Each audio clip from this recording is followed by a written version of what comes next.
take a look at some of the top stories. Russia's defense ministry has said that its forces have captured the village of Filia in Ukraine's Dnipropetrovsk region, even as Kyiv's top commander reported Ukrainian troops recaptured 3 villages in Donetsk, while Lavrov has stated that he has outlined the terms for Ukraine. U.S. National Guard troops in Washington, D.C. will begin carrying M17 pistols or M4 rifles from Sunday night as part of the President Donald Trump's crime crackdown, with Defense Secretary Pete Hegseth authorizing the move. President Donald Trump also suggested expanding troop deployments to Democratic-run cities like Chicago and Baltimore. Bangladesh Chief Advisor Muhammad Yunus has warned that Dhaka can no longer mobilize additional resources for the 1.3 million Rohingya refugees, urging global powers to deliver a sustainable solution. Nobel laureate Yunus represented 7 action points at a conference marking the 8th anniversary of the Rohingya exodus from Myanmar. Gaza's civil defense has reported 42 people killed in Israeli attacks on Sunday, with more than 1,000 buildings destroyed in Gaza City's Zaytun and Sabra neighborhood this month. The local agency has warned that ongoing shelling and blocked roads have trapped hundreds under rubble and are halting rescue aid operations. France has summoned U.S. Ambassador Charles Kushner after his Wall Street Journal letter accused Paris of failing to combat anti-Semitism and criticizing France's stance on Israel. However, President Macron has rejected these claims and has boosted security around synagogues and Jewish centers to avoid incidents linked to the Gaza conflict. Australia is rushing to ratify a security and economic treaty with Nauru. Amid fears over Australian $1 billion Chinese investment, the pact signed in December gives Canberra a veto over Chinese involvement in Nauru's security, banking and telecoms, with Australia pledging Australian $140 million in support.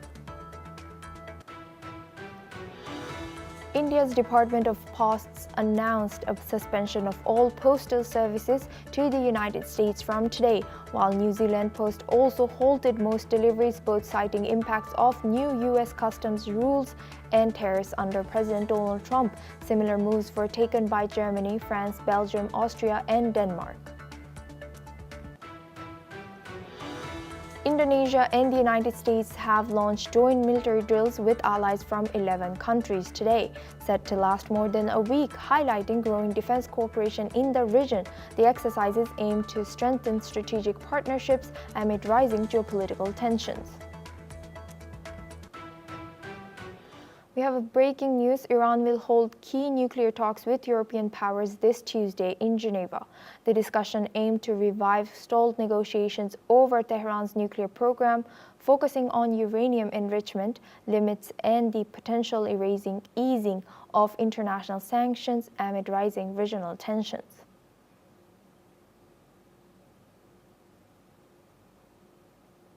Russia and Ukraine completed a prisoner exchange on Sunday, swapping 146 prisoners of war from each side, facilitated by the United Arab Emirates. Ukrainian President Volodymyr Zelensky has confirmed the swap on Telegram, sharing images of smiling returnees reuniting with their families. Among those freed was former Kherson mayor Volodymyr Mykolaenko, who had been held in Russian captivity since April 2022. He had previously refused to be part of an exchange to allow a seriously ill prisoner to be released instead. Let's listen into what he said about the prisoner exchange that happened between Russia and Ukraine yesterday. Але дуже багато хлопців, і саме головне, що ми люди більше віці, і нам якось зрозуміло це. Ми через багато що пройшли, чи багато чого пережили. Потім є багато що вам розповісти. А там молодь, вона ламається. Там настільки є багато чого вам розповісти. Головне завдання цієї російської влади знищити нас і фізично, і морально. І вони достатньо успішно це роблять. Дуже багато хлопців, ви знаєте, там і суїциди, і просто травмують. Я не хочу зараз цей святковий день. These tearful reunions also included Alexander Nazarchenko, who was greeted by his wife and daughters after being captured at Chernobyl plant back in February 2022. Let's listen into what his wife said about him returning home. Він 3,5 роки був у полоні. Ми нічого про нього толком не знали, не бачили, тільки лист отримали. Один лист отримали. Мабуть, місяць тому отримали з Червоного Хреста. Нам зателефонували, вони відправили на електронну пошту. А оригінал сказали, чекайте через місяць. Ну, слава Богу, що листа ми не отримали, зато ми отримали тата. This exchange of prisoners comes amid ongoing hostilities in eastern and southern Ukraine, with Ukrainian forces continuing to make gradual advances, while Russia maintaining heavy shelling in targeted areas. For this discussion, we are joined by Professor Jim Rice. He's a professor of international law, joins us live from Vegan. Thank you, Professor, for joining us again. Good to see you. Professor, thanks for having me on. Thank you. Professor, do you think that this POW was just symbolic, or do you think that this will continue, the POWs, like recent POWs and frequent ones? Well, it's really hard to say whether it was symbolic or part of an ongoing process. The only thing I can say is it's encouraging to see one of the bright sides of this, horrific war has been the ongoing prisoner exchanges. And I would just, like to express my admiration for the mayor of Kherson, who delayed his own return to allow his comrade from the Ukrainian side to be released earlier. So it really just shows to me that the Ukrainians value human life and value their soldiers in a way that the Russians do not. Yes, and do you think, now looking at UAE's role there, why do you think UAE is being involved in this crisis? Well, I guess they've been more of a kind of an outside party that has been certainly a non-combatant party. They're not engaged in the conflict, and they've lent their good offices to the exchange of the prisoners, and to that effect, it's a good thing. Thank you very much, Professor Jim Rice, for sharing that. Please stay with us as we come back to you for our next discussion as well. Now, France is summoning the U.S. ambassador to Paris, Charles Kushner, after he accused President Emmanuel Macron of failing to confront anti-Semitism in a letter published in the Wall Street Journal. Kushner warned that Jews in France face daily attacks and vandalism, claiming hatred has surged since the Gaza war began. He also criticized Macron's plan to recognize a Palestinian state, calling it a move that emboldens extremists. The LC has dismissed his remarks as unacceptable, stressing diplomats cannot interfere in domestic affairs. Kushner's comments echo Israeli Prime Minister Benjamin Netanyahu, who last week also accused Macron of fueling anti-Semitism. France says the recognition of a demilitarized Palestine is crucial for regional security. The country, home to Europe's largest Jewish and a large Muslim community, has seen a sharp rise in hate crimes since October 7, 2023. Now we go back to our guest discussion with Professor Jim Rice. He's a professor of international law, joins us live from Vegan. Thank you, Professor, for staying with us. Now, what do you think, what are the diplomatic ramifications of U.S. ambassador publicly criticizing President Macron? Well, it's completely inappropriate for a U.S. ambassador to weigh in on France's decision to recognize Palestinian statehood. Having said that, I want to make it clear that we condemn, and I'm sure every right-thinking person condemns anti-Semitism and expressing hatred or vandalism or violence against Jewish people or Muslim people or any minority. So I think that that's important to clear up. But I think at the same time, I see Charles Kushner's actions as kind of playing into the hand of the far right in Europe, in the same way that J.D. Vance, the vice president, has been doing by approaching the AfD, the far right German political party, in an effort to try and give these right wing parties some kind of encouragement and support. The United States has no business trying to influence the decisions of France to recognize or not any foreign country.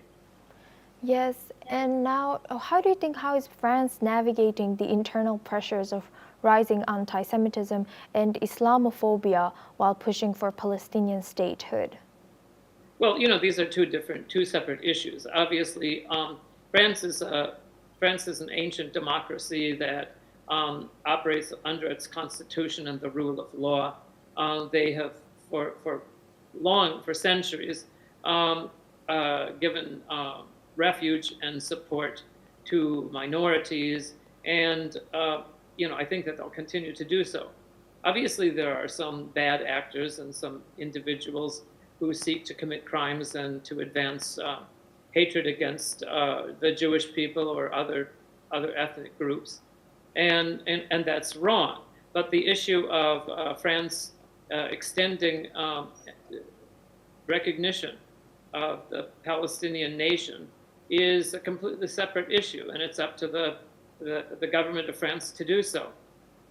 And Professor, now, what do you think, how should France navigate domestic stability without compromising its international diplomatic agenda?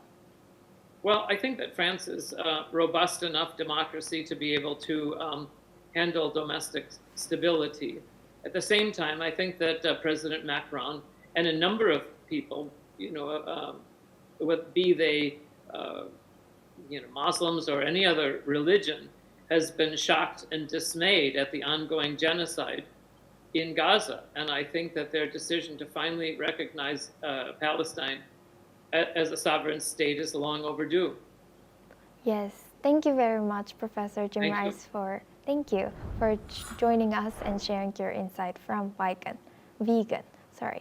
Now we move on to our next news. National Guard troops are now carrying weapons in Washington, D.C.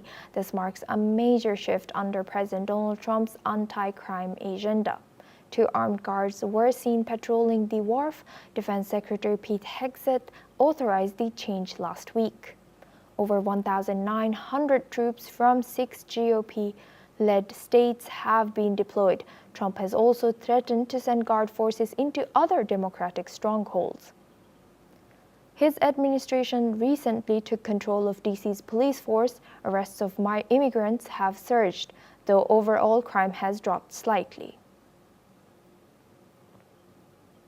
Now for this discussion, we're joined by Dr. Satoru Nagao. He's a fellow at Hudson Institute, joins us live from Tokyo. Thank you, Dr. Satoru, for joining us again. Good to see you. Now, are we seeing the erosion of traditional boundaries between civilian policing and military authority in U.S.? It is understandable that if Trump administration allows deployed troops to carry the weapons, so that itself was not wrong. It is natural because United States security forces is carrying the weapon is quite natural.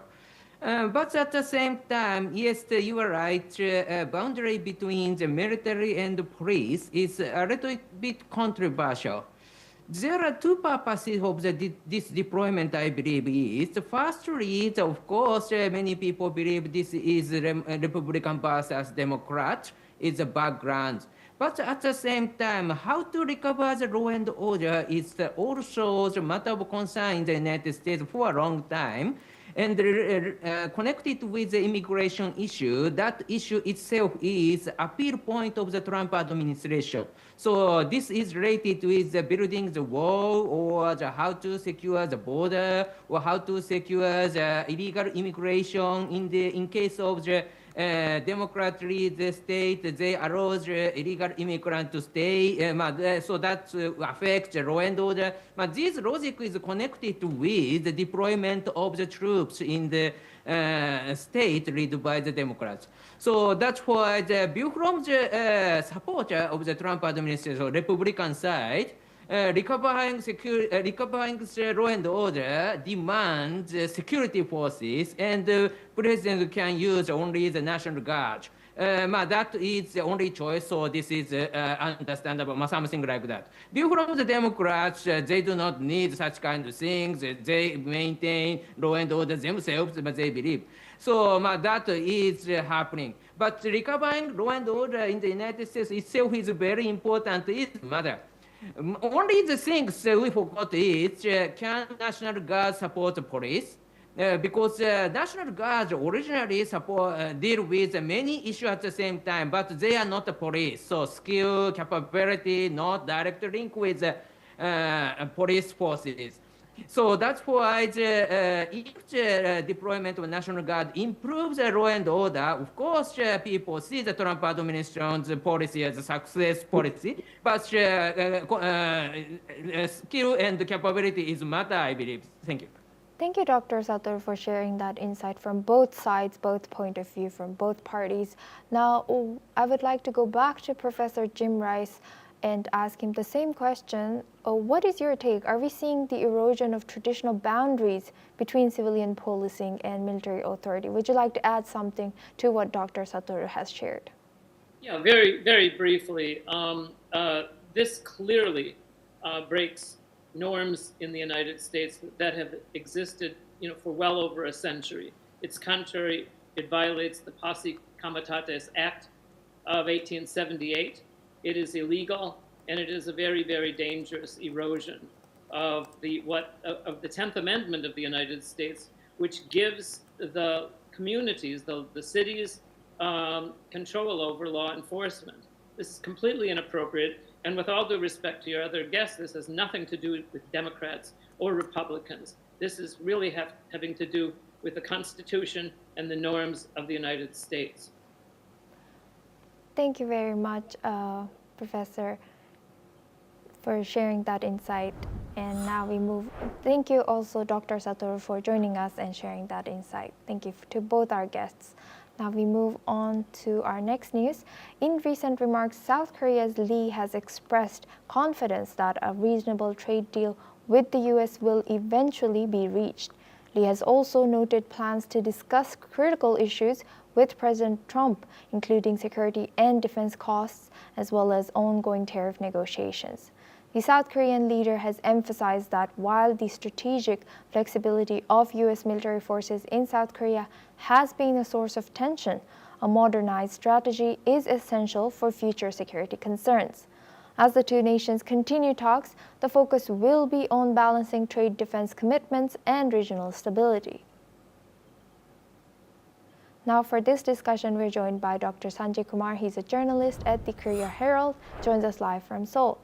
Thank you, Dr. Sanjay, for joining us again. Good to see you. Now, see you. Thank you. Now, how is the South Korean public reacting to Lee's optimism about reaching a trade deal with the United States? Do they think that Trump and him have a good relations? Here the hopes are high, but at the same time there is an insecurity too, because everybody here knows that President Trump is not a very predictable president if you compare with the former presidents of United States. But the very strong aspect is that US-ROK alliance is in good shape, and it is ironclad, so which is going to help both the countries to come to a fruitful negotiation. From South Korean perspective, modernizing the alliance, North Korea, and the tariffs, these three are the major agendas that needs to be concluded. But at the same time, as some advantageous cards, shipbuilding, Korean companies and Korea is ready to make American shipbuilding great again. So this is being well received by the Korean shipbuilders. And apart from that, there is a possibility of US South Korea nuclear cooperation, which was signed before. That, according to that cooperation agreement, South Korea is not allowed to enrich the uranium. So there can be some discussions on that too, from South Korean perspective. If you just consider the people's perspective here, of course, assertiveness is there, but people think that through President Lee's pragmatic diplomacy, something fruitful is going to come out. And Dr. Sanjay, can you share what do you think is the reasoning behind Lee visiting Japan first, meeting Ishiba, and then heading to States? See, in the East Asian philosophy, reviewing the past and learning the new has always been very important. And you know, like recently, Japanese Prime Minister has concluded the agreement, and that has been seen as a very significant move. And on the sidelines of the bilateral talks that President Lee and Japanese President Ishiba has held recently, you know, there were separate talks also on how to deal with President Trump. Although President Lee has not disclosed the specifics of that talk with Japanese Prime Minister, but he has said that he has learned so many things, and it will make him more confident while dealing with President Trump, because you know it should be taken as a reference. So it's a great piece of study and reference for Korean president that is going to help him. And Japanese-Korean ties are also in very good shape. Trilateral cooperation of Japan, US, and Korea. These all are deeply involved. So there is a strategic messaging also. So for President Lee also, assertiveness as well as pragmatic, both things need to work, and he has to make that work. So that is why Korean people as well as President Lee is very hopeful to come up with some fruitful negotiation outcome. Thank you. That was really interesting, Dr. Sanjay. And now looking at the defense, do you think there can be a shift in defense cost sharing or military posture? Well, concerns were already mounting because of the minimizing the troops. You know, 28,000 US troops are stationed here, and there also has been concerns about increasing the amount of expenses and the expansion of military amount in the GDP. Those concerns were already there, but I don't think that there would be a big shift because South Korea is already spending huge amount of money into this US ROK alliance, especially the military alliance. And I think definitely President Trump will have to understand. Right now, he is very concerned about the trade deficit.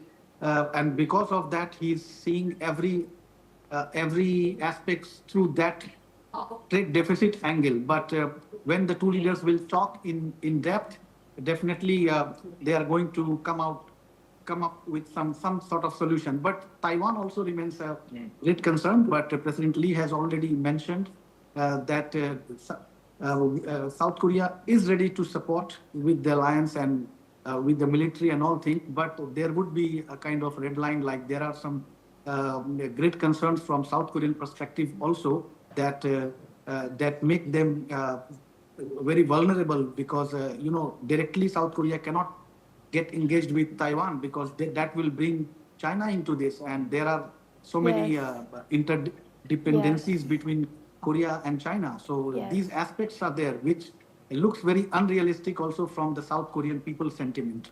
And that is why there is a great concern, but people here are thinking that Taiwan issue will not be coming on this negotiations. Dr. President Sanjay, Lee is also Yes, thank you, Dr. Sanjay. We'll come back to you about the China-South Korea relations. Please stay with us, and thank you for sharing that. Now we move on to South Korea and China. South Korea has moved to normalize ties with China, with President Lee Jae-myung's special envoy meeting Chinese Foreign Minister Wang Yi on Sunday.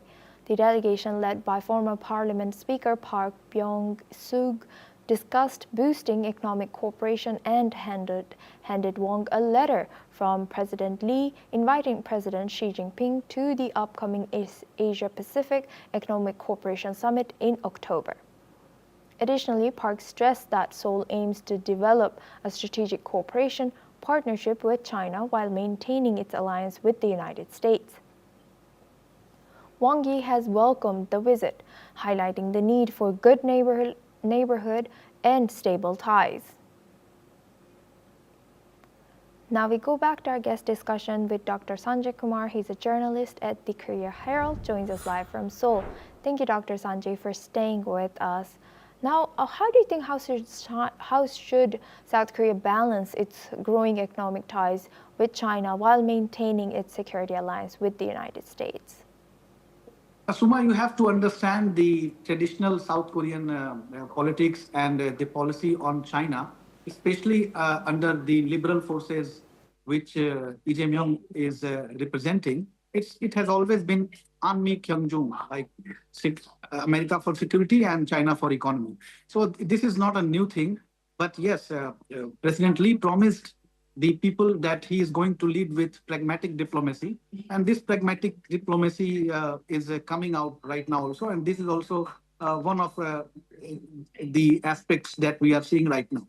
From China perspective, relationship with ROK is very important because, the relationship were not in good shape in the last administration, especially when Yoon was in power because of the hawkish approach. And it affected the Korean people perception also very greatly. Like if you see the surveys of the last 2-3 years, there had been like growing anti-China sentiments among the public for no good reason or like for not very strong reasons because still China is a very big huge trade partner of Korea, and for China also Korea is very important, and because of that China also do not want to make or miss any opportunity to leverage this new president leadership in Korea. So that is why it is very important for both the sides. And for Lee also, he wants to give signal to China also that although a US-ROK alliance is very strong, ironclad, but we do not have anything against China, and we are open for the Korea-China bilateral relationship. And Dr. Sanjay, what are the domestic reactions in South Korea to this China ties or normalizing efforts with China? Right now, the people here are in observance mode. They are observing and that how this relationship is going to be on the next level, because right now protecting the US-ROK alliance through trade cooperation and through technology cooperation, that is in the center. But like many semiconductor things are exported to China also from South Korea. So China is not in a way not completely separate with Korea. And you can change your partners, but you cannot change your neighbors. And China is a very big neighbor, and people-to-people ties also had been very strong. Korean people do not want to offend China, but yes, they don't want to have some sort of relationship which may offend US. Mm-hmm. So it's a kind of balancing. We can say like strategic balancing, which in coming weeks we will be seeing it from a South Korean perspective. So the foreign policy remains the same. There is no change. But yes, people are right now observing and seeing that what is going to happen next. And that's why it's very difficult to comment right now. Thank you very much, Dr. Sanjay Kumar, for giving us both insights from both perspectives. and joining us today. Thank you very much. Now we move on. SpaceX has called off the 10th test flight of its Starship mega rocket, citing an issue with ground systems. The launch, originally scheduled for Sunday at 6:30 p.m. local time from the Starbase facility in South Texas, was postponed just minutes before liftoff, with the company now targeting Monday for the reattempt. This flight was meant to assess the performance of Starship's upper stage, while the lower stage booster was to return and splash down safely in the Indian Ocean. SpaceX, despite previous failures, continues to press ahead, seeking to prove the rocket's reliability and advance human space exploration. This is all we have time for. We will continue to bring you more news updates from